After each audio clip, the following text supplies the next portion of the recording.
Hi, I'm Chris Gildon, your representative in the 25th Legislative District. Today we're at a construction site and I'd like to talk to you a little bit about some legislation that I'm sponsoring that seeks to reduce the cost of housing. You see, I've spoken with a lot of builders and developers and I ask them, what are the drivers of the cost of housing? What makes housing so expensive? And they say, Chris, there's a couple of fixed costs. You've got the cost of land, the cost of labor, the cost of lumber, all of those are pretty much set.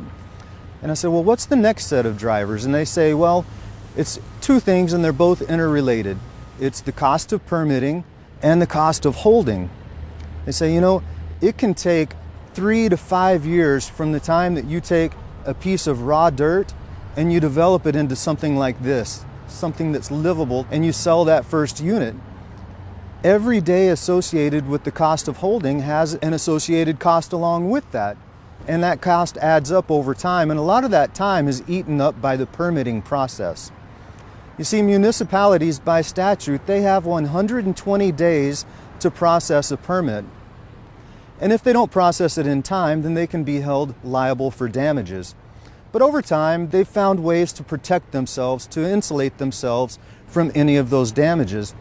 And a lot of them now are starting to request that the builder sign a waiver at the time of permit application, waiving their 120-day timeline.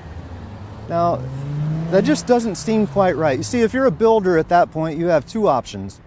You can sign the waiver and hope for the best, hope that they're going to make that 120-day time limit, or you can refuse to sign the waiver and potentially anger the very organization that you're seeking the application from.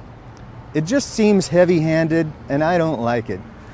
So my legislation seeks to reduce the cost of housing by firming up that 120-day timeline that cities and counties have to process a payment and eliminate the pre-waiver process.